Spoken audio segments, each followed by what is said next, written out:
Hello everyone, my name is Zenitsu and I'm back with another Digimon video. So today I'm going to be talking about pre-release. So I generally like to update people on how I did on pre-releases, and well, I ended up taking first place in one of my locals pre-releases. So I do have a history on doing relatively well in these pre-releases, and this time was no exception.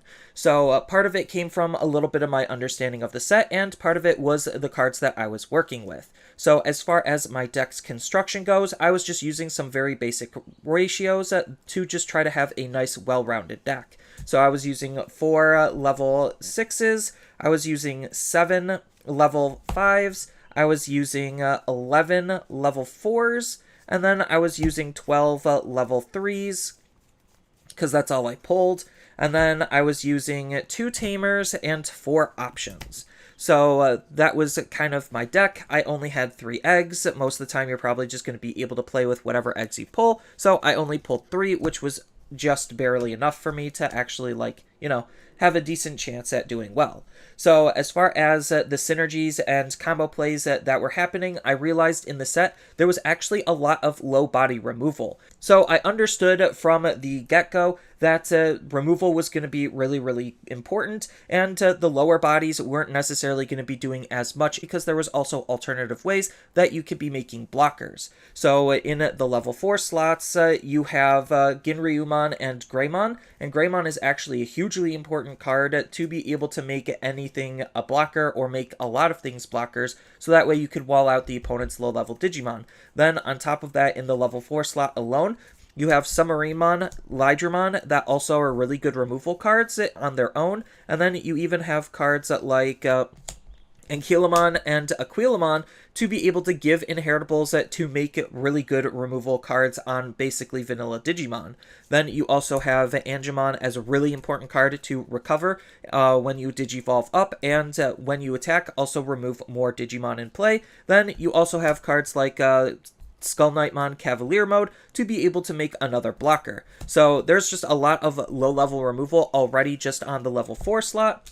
And then, not to mention, on the level 5 slot, there's even more removal in the form of Chimeramon, which is my only SR that I pulled for the pre-release in terms of my pool. Then you have Sylphimon, which could help delete multiple bodies. You have Metal Greymon, which is another really good removal card, and that's kind of your level 5 removals that I pulled. If you pull Shikuamon, then that's another really good card to act as some solid removal. So there's just a lot of removal for low-level bodies, making low-level bodies not as good in this set as others. But what is making the low-level bodies really, really good are these search engines. So you do have Hawkmon and Vmon and some other cards to just help dig out your cards. Those were really important for deck's overall consistency, on top of the fact that we also had some really good inheritables in the form of Pulsemon and Candlemon that also have their own sets of uses on tempo and efficiency. Same thing with like Patamon if you're trying to line up Joggers plays. So this set just initially wants you to go up the chain to be able to make more powerful Digimon,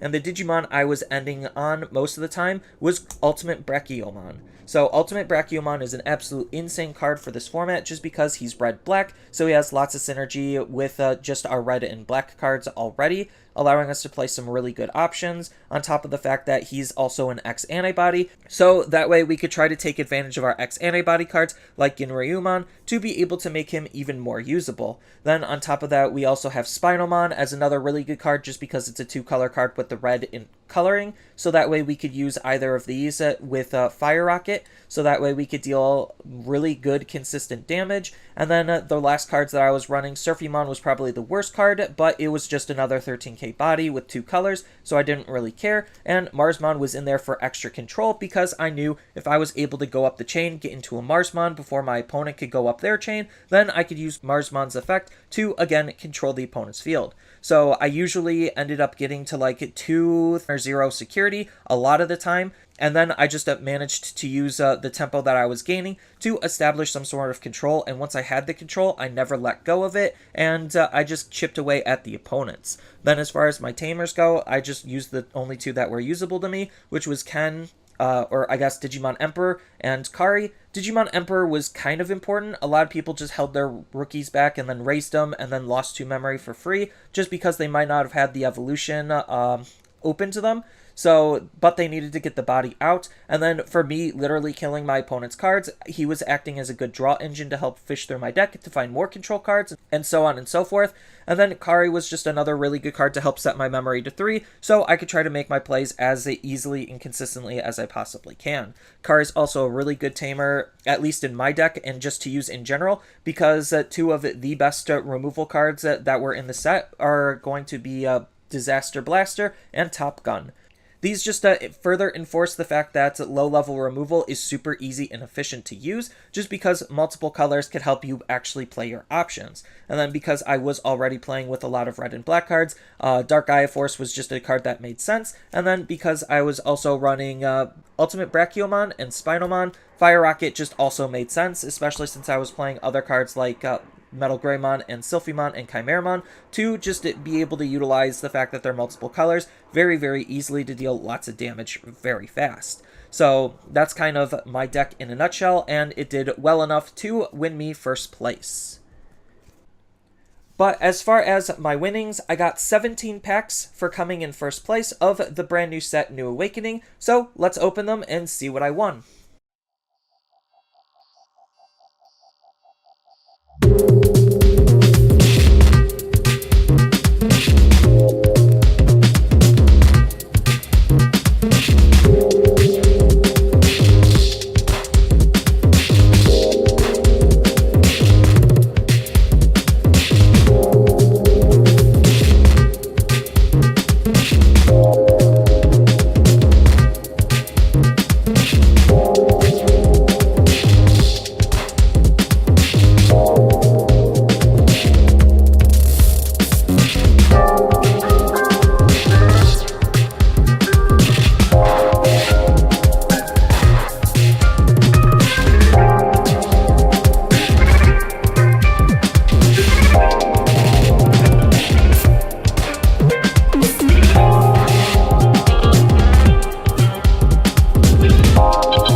So, not bad out of the 17. I got 5 SRs, so that's pretty close to a whole box worth of SRs. No secrets or alt arts, but that's okay. As far as my overall thoughts on the pre-release event, I think the additions that they made to the rule change, where you essentially could raise rookies for free, is really, really good. I only ran 3 eggs because I only pulled 3 eggs, so when I didn't, I literally just had the free action to just raise a level 3, and that helped a lot just so I could still continue to try to play the game. And then on top of that, the colorless evolutions on the Jagresses or DNA Digivolves were also really nice, just made those cards easier to play, and because those cards were easier to play, it made options playing easier as a whole. I do think some options are really good, and then some options are kind of bait. So as far as like the good options that you want to run a effective and efficient removal options. I don't necessarily think anything that's not advancing your board state is worth running. So cards like Lightning Blade, Missed Memory Boost, those are kind of traps because they're not really doing much of anything, where cards like Crimson Blaze and Top Gun are really, really good and easy to use. I think the low rarity on Memory Fixing Tamers also was really nice because it made those easier to pull, which made them easier to play. So I really do think the set is a really fun and interesting set. In terms of pre-release, it was probably the most fun I've had in any of the pre-releases, just because of how much synergy there was going on, and the overall flow of what the set was trying to do. But yeah, that's all I really have for this video. Just wanted to give a quick update on how I did on my pre-release.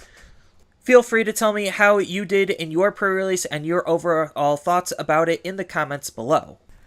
So that's all I really have for this video. As always, feel free to tell me your thoughts down in the comments below, and down in the description below are a couple of different ways you could support me and the channel. So I do have a TCG Player affiliate link, so when you use that link to buy cards off of TCG Player, then some of that money will go to supporting me and the channel. I also do make and sell playmats over on Overcard Gamers on Facebook, so when you buy a playmat with my design, then some of that money will also go to help supporting me and the channel. And on top of all of that, I do have a Twitch account over on twitch.tv/Zenitsu, so giving me a follow and a subscription also helps support me there, and I do play Digimon on top of various other games on that platform as well. So thank you everyone for watching, and as always, don't forget to like, share, and subscribe for more content, and I'll see you in the next video.